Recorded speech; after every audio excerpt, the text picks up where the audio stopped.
So, I don't like Donald Trump. I think he's a terrible leader and a worse person. I don't think he's ever deserved to be elected to anything, let alone the presidency of the United States. As a conservative person and a great admirer of America, the American idea, and the American system, I have never seen a politician more openly hostile to all three. If hearing that opinion bothers you, this might not be the video for you. But for everyone else, today I wanted to make a video that answers the question, what has Trump done? Not what he's done in the White House or what he's done as a candidate, but what he's done to American politics in a broader, cultural sense that may prove to be his most lasting legacy.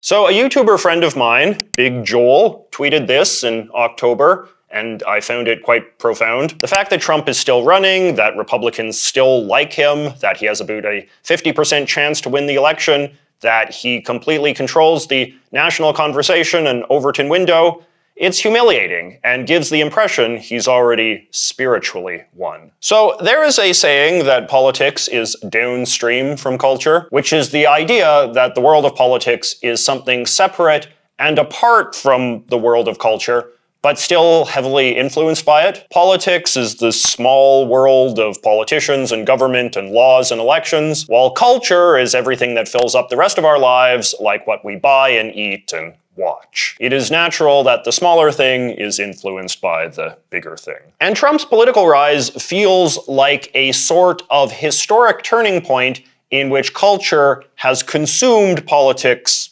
altogether. Some critical mass of voters clearly want the political process to produce the sort of feelings we used to only be able to get from a Whopper or a good Netflix show or a new pair of sneakers or the Super Bowl. They want politics to be pleasurable, entertaining, dramatic, funny, exciting, validating. They want dopamine. Trump's political movement has been very good at delivering the dopamine squirts. And this is because he has proven a figure uniquely able to unify a number of aspects of our culture that are highly dopaminergic, but also quite stupid and repulsive, and bring those into the world of mainstream politics for the first time. And this, more than anything else, is what Trump has done. He has made American politics different and worse because the cultural forces he has allowed to gain control of the Republican Party are the ones that were previously considered too disgusting and insane and dangerous to ever be trusted with political power. Part 1. Celebrity. Donald Trump was the first celebrity president, the first man elected with absolutely zero government or military experience, the first man elected entirely because he was a famous guy from the TV. At some level, everybody knew that this was inevitable. Ever since show business has existed, people have assumed that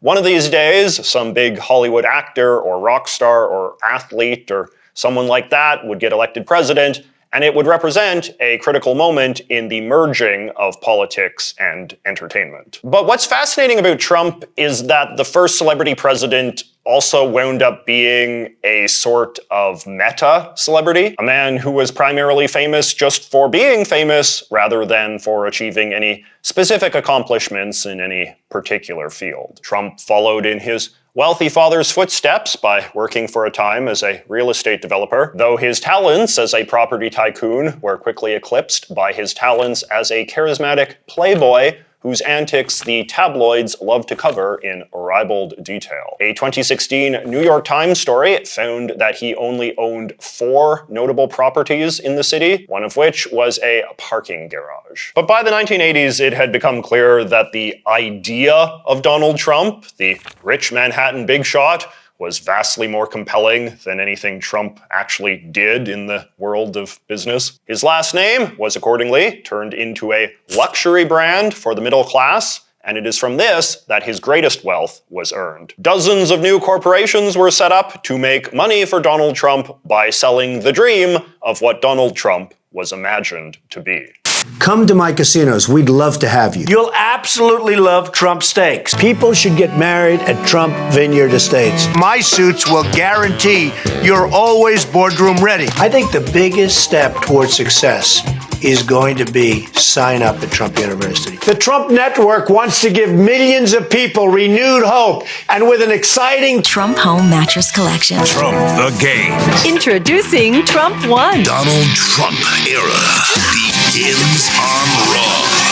A reality show in the 2000s inflated Trump's brand further. He was cast in the role of a smart and competent businessman judging the talents of men and women who wanted to be as rich and wise as him. It was compelling stuff, but like most reality TV, much of it was scripted and fake. As the former head of the show's marketing department recently put it, he really was not a good businessman. Our job is, from a marketing perspective, for the conceit of the show, was to make it seem like he was a legitimate businessman, competent, good judgment, compassion when needed. Mm-hmm. None of those things were actually apparent, but that's what we had to do to make the show work. Trump had flirted with the idea of running for president for many years, as had many other celebrities, of course. But in the end, it was Trump whose enormous vanity ultimately made him the man willing to stage the great forbidden experiment of American democracy to see if the love that we feel for the imaginary people on our screens is powerful enough to be transformed into electoral success for the humans who play them. The founding fathers could have never imagined the existence of an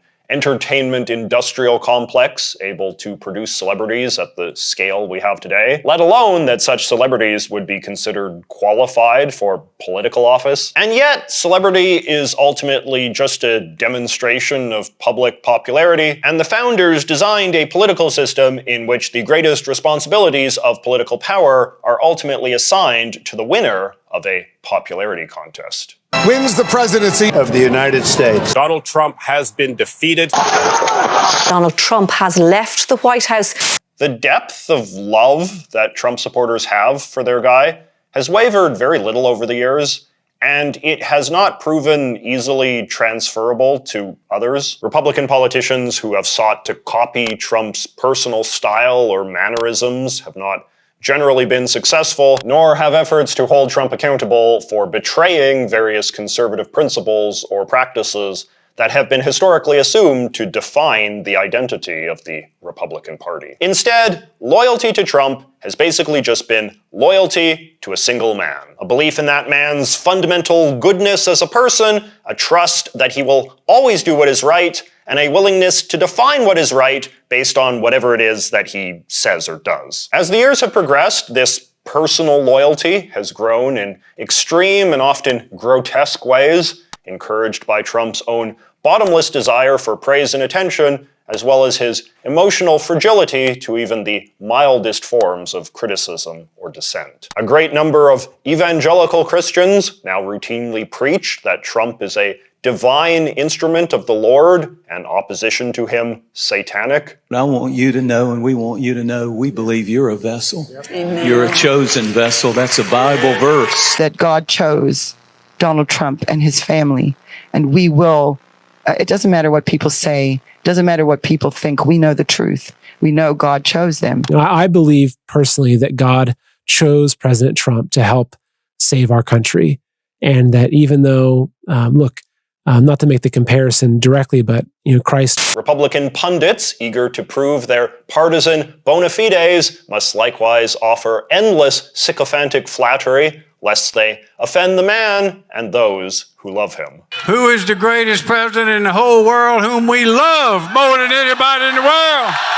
Something that I've said for a long time, which is that President Trump is the most honest president that we've ever had. Is he also the funniest president that there's ever been? Absolutely. He's the smartest president who's sat in that Oval Office in a very long, long time. He was the best president of my life. And Roger, you're a lot older than I am, but I agree. Very incredible, amazing, best president in history of my lifetime. This is our best president in my memory. Certainly the most consequential president in decades. President Donald J. Trump is the greatest president of the 20th and 21st century. Small wonder then that Trump's political agenda has become increasingly preoccupied with cracking down on criticism of himself in the press. We will defeat the globalists, the Marxists, communists, and the join us, and we will also defeat the fake news media because they're in on the act. Because the press is corrupt, totally corrupt.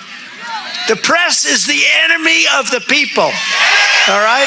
And using increasingly dark, sweeping language to characterize those Americans who oppose him. The communists, Marxists, fascists, and the radical left thugs that live like vermin within the confines of our country. It's the enemy from within, all the scum that we have to deal with that hate our country.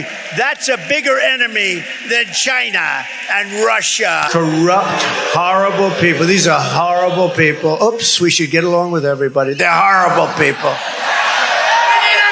You know, some people you just can't get along with. We have some very bad people. We have some sick people, radical left lunatics. And I think they're and it should be very easily handled by, if necessary, by National Guard, or if really necessary, by the military. Somewhat more prosaically, Trump has also used the ever-growing personal loyalty of his followers to return to the thing that made him rich in the first place, selling stuff with his name on it. I'm doing my first official Donald J. Trump NFT collection. I think you all should get a copy of God Bless the USA Bible now. By popular demand, I'm doing a new series of Trump digital trading cards, Trump coins, Trump watches, Trump sneakers. Now, despite the highly personalist nature of Trump's appeal, there are plenty of signs that we've passed a point of no return in terms of the celebrityification of American politics more broadly. Even if they haven't been all that successful, Trump's example has inspired a lot of other celebrities of varying degrees of fame to run for the Republican Party, despite having no political qualifications for office. This would include TV people like Dr. Oz and Carrie Lake, pro athletes like Herschel Walker, and people who are basically just celebrities within the Trump movement itself, like Laura Loomer and Vivek Ramaswamy. On that note, there has been a similar trend in the American conservative movement towards elevating the influence and importance of celebrities who are willing to sing Trump's praises at rallies and things. These were often people who were Trump's personal friends from his TV days. This would include guys like Dana White, Kid Rock, Hulk Hogan, The Undertaker, Dr. Phil, Roseanne Barr, and Rob Schneider. Conservative influencer gatherings that once mostly featured politicians and journalists are now increasingly dominated by these sorts of people. Celebrities whose whole political consciousness seems to have arisen in the context of praising and defending Donald Trump. To be fair, it's not like celebrities have never played a role in American politics prior to this, and obviously plenty of anti-Trump politicians can and have taken advantage of celebrity endorsements too. But Trump has truly elevated the importance of celebrities in American political conversation like never before. Trump's most recent presidential campaign, for instance, placed unprecedented importance on making his popularity with other celebrities a key part of his pitch, particularly his popularity among a new crop of online stars who had established their fame in the social media era, either as streamers or podcasters or YouTubers. While this campaign strategy was often portrayed as something creative or even desperate, it was a pretty logical outgrowth of any political movement with Trump at the helm. Since Trump has always been quite ignorant of politics, but keenly aware of the allure of fame, the notion that celebrity is an appropriate qualification for political power is now a conclusion that Republicans can no longer question. Part 2. Conspiracy theories. So here is a book of cards that a friend of mine bought for me a while back. They are from a 90s era card game called Illuminati. All of the cards are based on popular American conspiracy theories, with the title Illuminati a reference to one of the most infamous conspiracy theories of them all. And at one time, this was the dominant way that our culture engaged with conspiracy theories. They were fundamentally amusing, silly things that might make for good fodder for a satirical card game or a TV show. To actually believe in conspiracy theories, however, was an open invitation to be mocked and shunned, a true signifier of being an overly credulous idiot. The Trump movement has made ignorance a virtue, however. More than race or class or geography or anything else, a lack of education continues to be the single greatest indicator of whether a voter supports Trump or not, and Trump has been happy to play this up. We won with poorly educated. I love the poorly educated. The MAGA movement has not been shy about its contempt for things like going to college or people with university degrees or basically anyone with any sort of conventional qualification for anything at all, who are now routinely scorned as so-called experts. So-called experts. The so-called experts. So-called experts. So-called experts. So-called experts. The so-called experts out there. As a result, the Trump movement has proven to be a very inviting refuge for people who were previously shunned for believing crazy things without any evidence at all, and conspiracy theories have been steadily rising as part of the MAGA beliefs canon, much more than faith in any traditionally understood conservative principle. In Trump's Republican Party, influence and power tends to correlate with how stridently you believe in an ever-growing list of fact-free conspiratorial narratives about how the world really works. A list of conspiracy theories that people in Trump's inner circle, high-profile Trump supporters,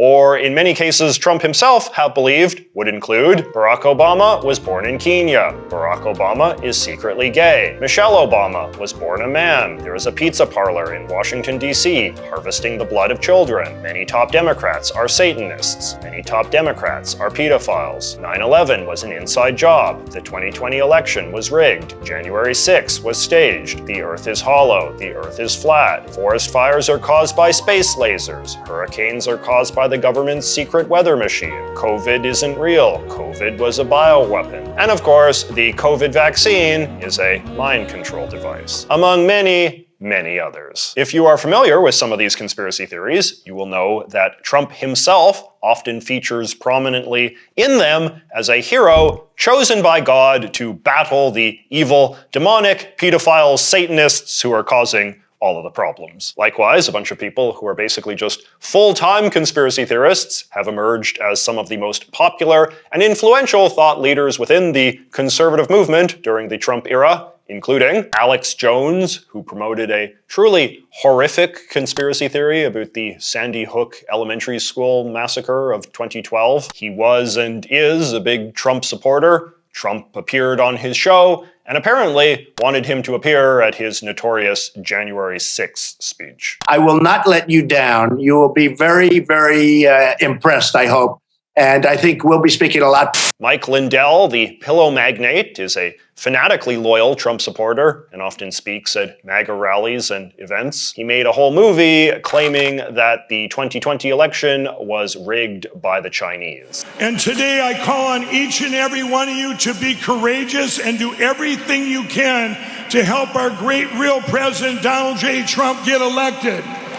Jack Posobiec has been described as one of the most powerful conservative influencers of the Trump era. He played a major role spreading the Pizzagate conspiracy theory and was more recently involved in pushing harmful conspiracy theories about hurricane relief in North Carolina. Ladies and gentlemen, as I will tell you, Donald J. Trump is willing to pay for this country with his own life itself. Candace Owens is the host of what is possibly America's most popular pro-Trump podcast. She is extremely far down the rabbit hole when it comes to conspiratorial beliefs about Jews, as well as all sorts of other things. She has devoted multiple episodes of her podcast to pushing the belief that the wife of President Macron of France is actually a man, for instance. Obviously, my hope and my encouragement is for everyone to get out and vote for Trump. Danica Patrick, the former NASCAR driver, is an outspoken believer in UFOs and lizard people. She recently hosted a campaign event with Trump's running mate, J.D. Vance. I just want to be clear. I want to get on record. You're voting for us, right? You're voting for the good guys? 1,000%. There we go. And then, of course, there is RFK Jr., one of America's most outspoken conspiracy theorists about everything and anything relating to the COVID vaccine, and indeed, vaccines in general. President Trump has promised me is control of the public health agencies.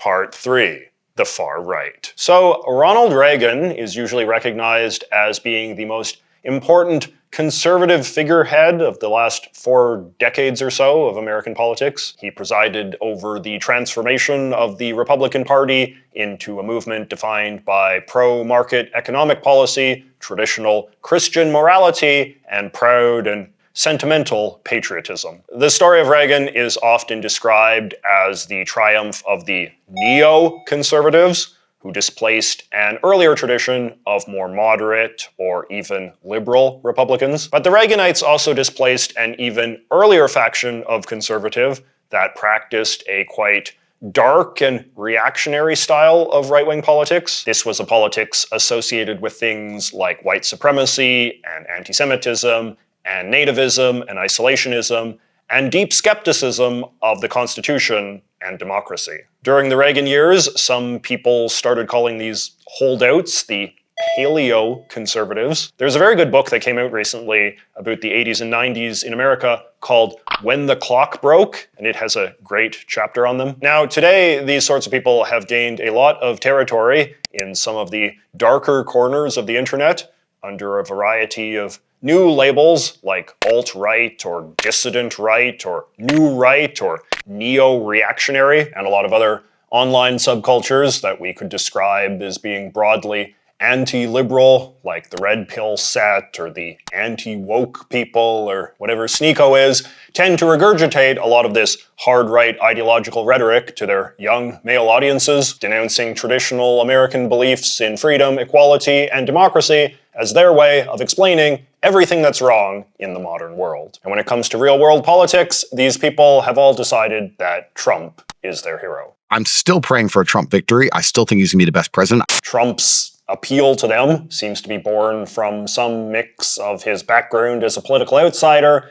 his history of constantly saying racist and sexist things, and the fact that ideologically Trump is a bit of an empty shell who often seems to have the opinion of whoever spoke to him last. There's been a lot of investigative reporting that has been done over the last 8 years, documenting the degree that various alt-right characters have established direct lines to the Trump inner circle, chiefly through a handful of sympathetic intermediary figures like Stephen Miller, Steve Bannon, the Trump boys, and most recently, J.D. Vance. Although in some cases you have people like Tucker Carlson and Nick Fuentes who have just been able to give their message to Trump face to face. This is Trump at his best. This is Trump talking about the only issue that matters, which is white genocide.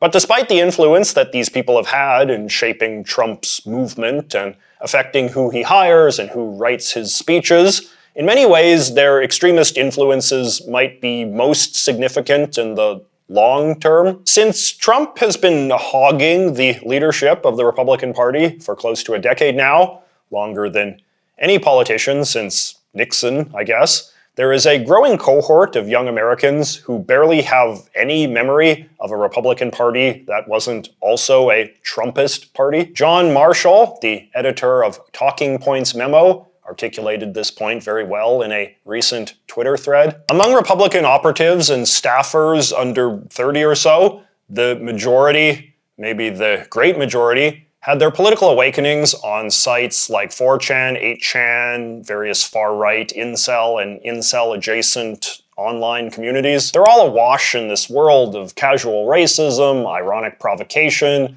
not just misogyny, but a weird, emotionally stunted kind of misogyny that to normal people often isn't just offensive, but kind of inexplicable because it's a very weird inside idiom and self-referential world that's fairly alien to mainstream audiences. It's not just that they're into Trumpism, it's that this world is the space that made them decide they were conservatives or Republicans and develop whatever association and homeness in the right and far right they have. It's deep, deep in the political DNA.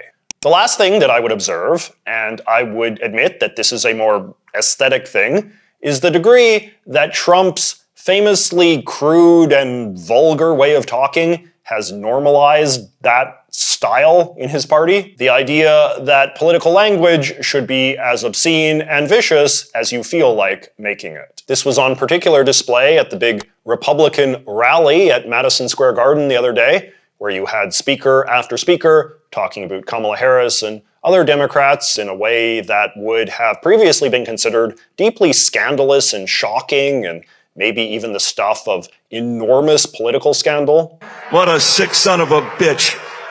The whole fucking party, a bunch of degenerates. I would just like to give the art world a little something. I got it here somewhere. Oh, here it is. Bam! In fact, she is the devil, whoever screamed that out.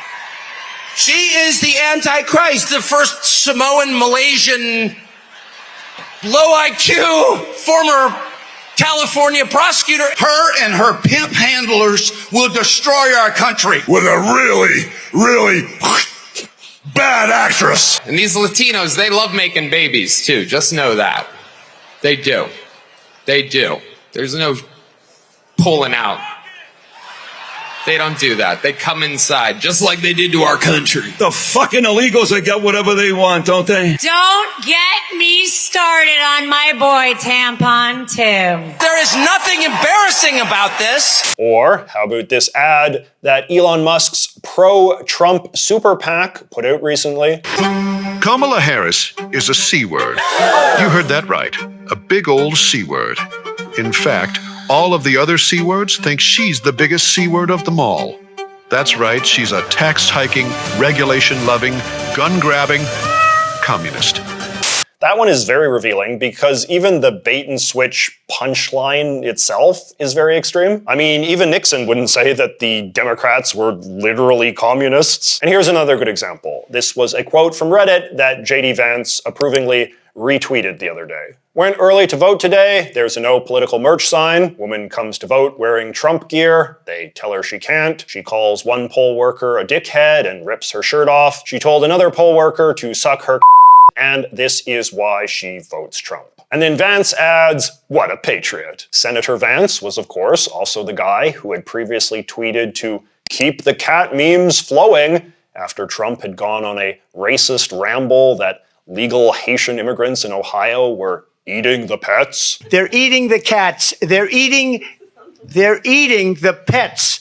This ignorant nonsense went viral with Trump supporters, and Vance was excited to see it. Harnessing that sort of crude, prejudiced energy in the service of electing Donald Trump mattered much more than, the truth. Now, I could have discussed some of the other toxic things that Trump has normalized in American politics, including a willingness to threaten and undermine the rule of law, as well as the integrity of American elections. Good old Legal Eagle did a fantastic video on all of that I highly recommend you check out. But I'm sure you can think of some other stuff that I'm missing as well. But I just want to get back to that original tweet from Big Joel. He referred to Trump as having spiritually won, which is just such a great way to describe the phenomenon that we've been observing, in which certain destructive impulses, instincts, and emotions have been allowed and indeed encouraged to conquer one of America's great political parties. The previous multi-generational project of keeping egomaniacal celebrities, baseless conspiracy theories, right-wing extremism, and sickening obscenity out of the Republican Party, a project treated as a great priority of conservative leaders from Dwight Eisenhower to William Buckley to Ronald Reagan, has now been definitively lost. And it's a loss that will be felt for many years to come, regardless of how presidential elections go. Republican leaders of the past opposed the things that Trump has invited, not because they were naive or prudes or tools of some sinister establishment, though that is how MAGA lore often portrays them. No, they opposed the forces of conspiracism and extremism and one-man rule that were sometimes at the gates of their party because they understood them as fundamentally anti-American causes that would turn the United States into something very different from what it was intended to be. A place where ignorance is more valued than wisdom, vulgarity is more valued than virtue, the power of a single ruler valued over the rights of the masses. These were the un-American vices that they identified as motivating the actions of monstrous foreign governments, and they were the threats that much effort in the 20th century was devoted to extinguishing. In a free society, there is nothing to stop citizens from choosing to sacrifice their collective inheritance, of course. But of all the causes in which sacrifice can be made, imagine sacrificing for Donald Trump.